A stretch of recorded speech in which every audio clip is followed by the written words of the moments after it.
Come on. All right, I've just spotted 3. That is amazing.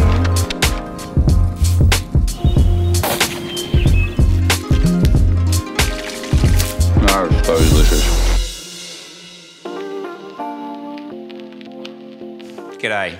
Today, I'm going to show you how to make a lamb shank curry. This technique of making a curry here is so versatile. You can use this with many different styles and many different cuts of meat. Today, I'm going to be using a lamb shank.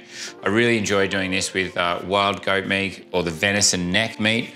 Something that's very tough, that has a lot of sinew in it. We're going to use a long, slow cooking process here that's going to break down all of that fat and sinew, and it's going to create a really beautiful gelatinous mouthfeel and just be pretty fucking delicious, to be honest. We've got a couple of key ingredients. We're going to build a few layers of flavour here.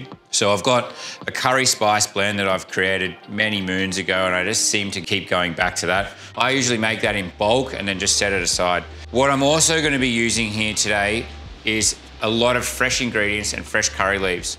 So it's really important now that I'm going to fry off my curry leaves in some ghee. We're just going to use a ghee, which is basically clarified butter. Then a shed load of garlic, surprise, surprise, some fresh ginger, fresh turmeric, fresh chilli, and then some tinned tomatoes. Don't be a dickhead. Buy the tomatoes that we grow here in Australia. Support local farmers. We don't need to buy the Italian ones. They're not any better. There's 2 sort of stages to what we're doing here. This cook time is going to be about 3.5 hours, 4 hours, depending on how big your lamb shanks are, how powerful your burner is, what type of heat retention you're going to get from your cookware. The other step that we're going to do first up is we're going to make a dough. We're going to make a yogurt-based naan bread, and then we're just going to let that sit and prove and rise up at room temperature. We'll knock those down and we'll lay them out. So I reckon we just get on with it. Okay, so first things first, we're just going to get a little bit of prep done. This is just going to be a tomatoes, onions, and aromats-based curry. We're going to use fresh cucumbers, yogurt, a coconut sambol, and a naan bread to lift everything up and bring some vibrancy and colour to it. So all I'm interested in here is having meat and onions. So with these guys, because we've got such a long cook time, we don't want to cut these too fine, otherwise they're just going to disintegrate into our sauce. So essentially, we're just going to run these into quarters. Mate, I'm crying right now. Sharp knife. A sharp knife will reduce the effects. I don't think it gets rid of them entirely. Next up is everybody's favourite.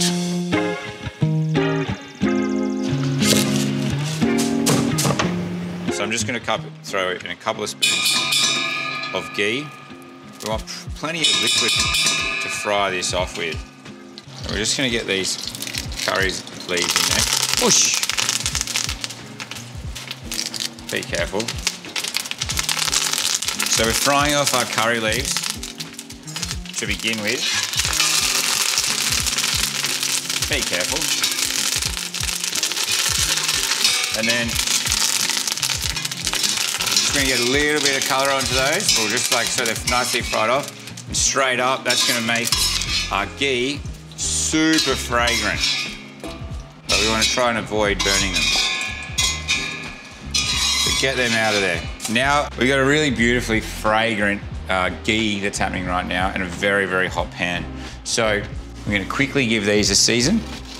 Just be careful in this stage here. Like, we're talking about some pretty hot gear.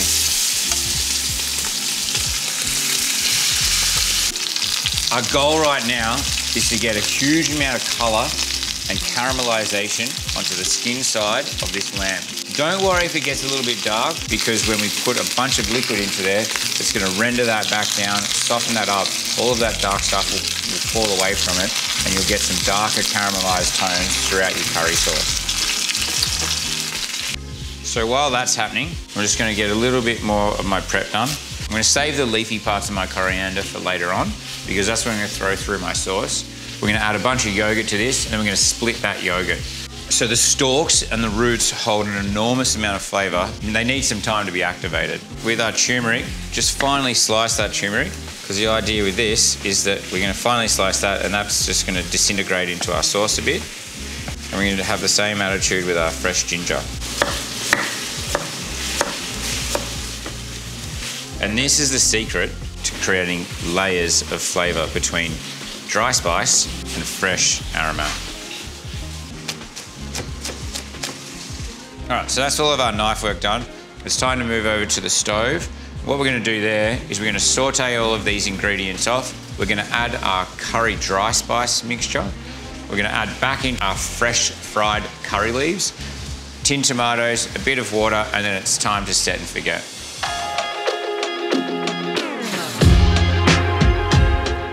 So we're gonna add our curry leaves in.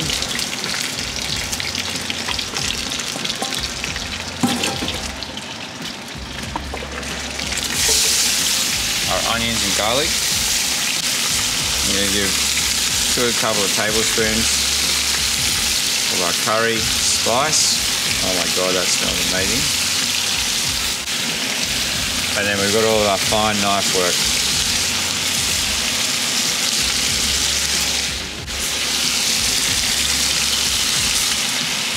So from here, what we're looking to do is we're just gonna fry off some of our aromats in our ghee and just build a little bit more flavour here by caramelising up everything a bit. We're going to add our tomatoes, a little bit of water, and then we're just going to let it do its thing. It's a very cruisy way of cooking. So I'm running 2 tins of chopped tomatoes here. Just as a bit of a rule, if you run 1 tin of tomatoes, run 1 tin of liquid. You can use chicken stock or beef stock if you like, but you can see already that this is starting to get the makings of a lovely, lovely, fragrant curry. I've chosen to use a lamb shank for this recipe. I really enjoy cooking meat on the bone. The bone adds a huge amount of flavour. There's still going to be a little capsule of marrow inside of that shin bone. That's all going to start to release. It's all holding like natural gelatins and the rest of it. It's all going to help to develop a greater sense of flavour within our curry mix.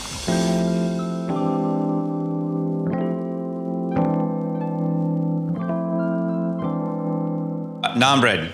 Right now, we're gonna have a crack at making some naan bread. This is one that we can have sitting on the bench. If your house is a little bit cold, the process is gonna take a little bit longer. This is just one of those things of observation.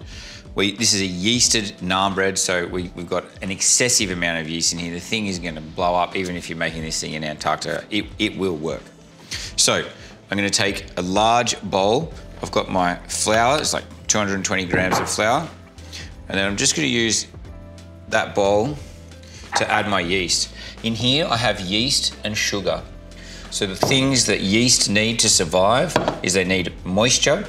Well, this is dry yeast, so it needs moisture to become activated, and it needs food, which is sugar, and it needs oxygen, which is obviously in the air.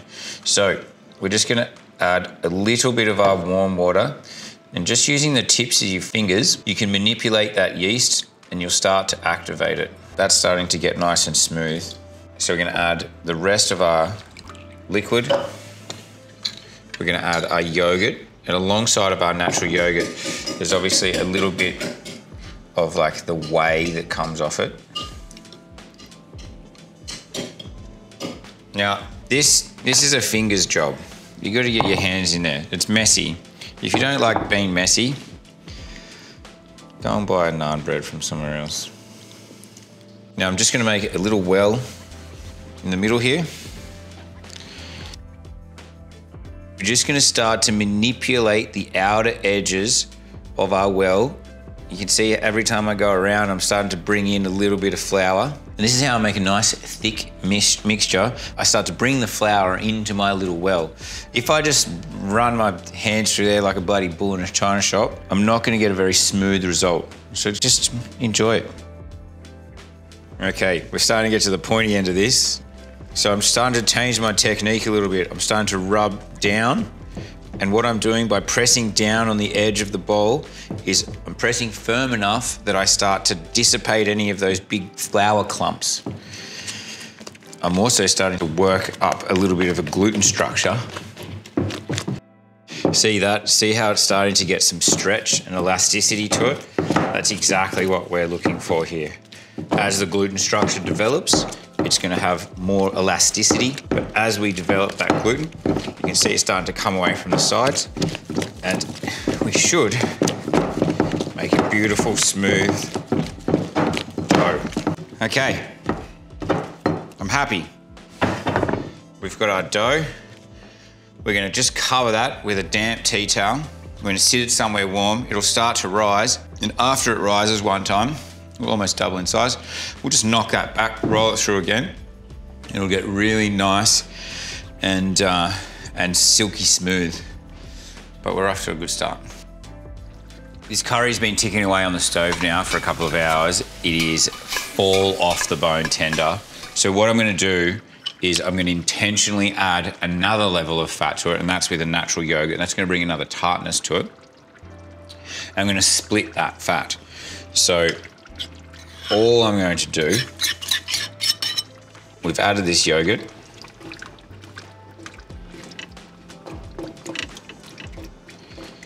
And then that is just gonna tick away. We'll give it another 20 minutes, 15 minutes. And that is what we're looking for with a classic spicy lamb curry. We have put the effort in on this one.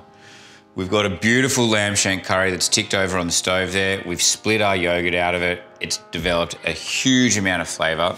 And now it's time to go to Condimania, which is gonna really complement this dish. So the idea here is that we get a couple of items that are really fresh and fragrant and clean. And then we've got some stuff that's quite spicy, some really high acidity stuff. And then we've got some mellow and some fat. And we're gonna use a bit of naan bread to mop it all up with. So to start off with, I'm gonna be making right now a dish that my grandmother taught me. This is a really classic Sri Lankan coconut sambol. I start off with some desiccated coconut. I've got some chili powder, and I'm not mucking around there. We just need to do some tomato dice.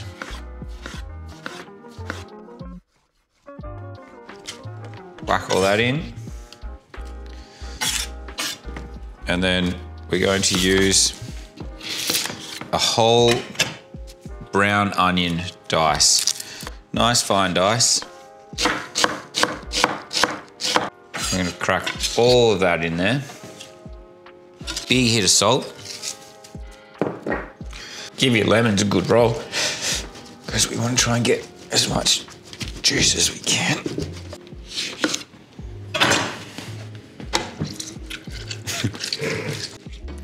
Now, get your hands into it.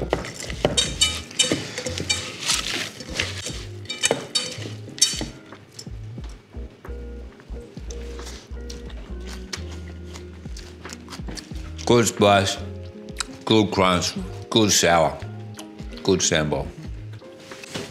Fuck, that's yum. Now, we're gonna roll out our breads. Our curry's ready to go, it's sitting on the stove. Coconut sambol is good to go here. We've got a little bit of yogurt with some garam masala. We're just gonna do a really fresh, quick salad of some cucumbers, and we'll just cut that as we need it to plate up.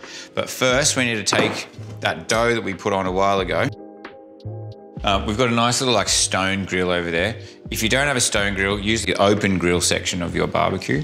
Dip the tips of your fingers in a bit of flour, and that will allow you to get the dough to work without sticking to your hands too much.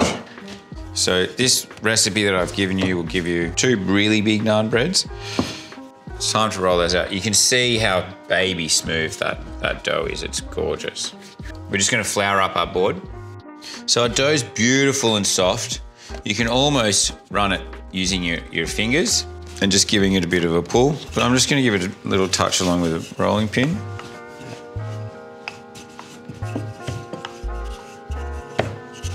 Warm up your ghee a little bit, just if it's still solid. And then that's what we're gonna brush over the top of our garlic naans.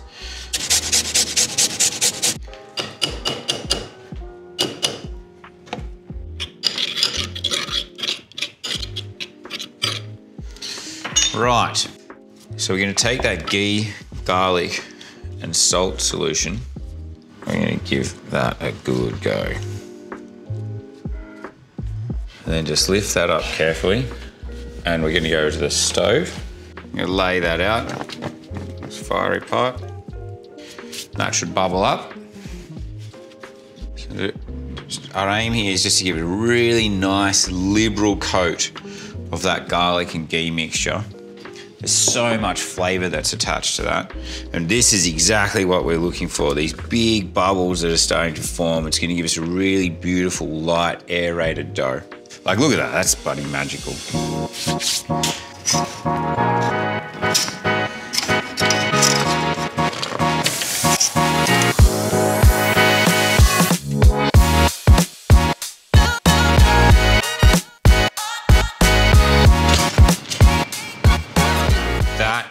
Is exactly what we're looking for. We've got a really nice, beautiful, soft bread. We've got a couple of charry bits in there, and we've burned some of our garlic up. Like, honestly, I'm pumped. Time for a quick little salad to go with this. I've just taken my pickling style cucumbers. I'm just gonna make a couple of odd sized shapes. Our little salad, I'm just gonna run this as an accompaniment. I'm just gonna make it so it's a little bit build your own here. Stick a few pieces into it, make it a bit gnarly. We'll give that a little bit of a hit of some olive oil and some garam masala. That's one component. Now it's time to plate up our curry. This is exciting. I am thrilled with how this has turned out. This looks fantastic. It's so insanely tender. So I'm just gonna try and pick up a shank now, one piece of meat. You can see all those like fried curry leaves there. Give that a bit of extra sauce. It's going to be messy. It is going to be a bit gnarly, and that is just what it is. Oh my God, that's just so delicious. To finish off, we're just gonna take some of our coconut sambol. That's it, we're gonna have this with our condiments. You just get in there, you take your naan bread, you rip a piece off of the meat, you take some coconut sambol, you have a little bit of the salad, and you mix it all together in your mouth. Like, my mouth is watering for the fact that we get to tackle this in about 5 minutes time. So, that is my slow cooked lamb shank curry.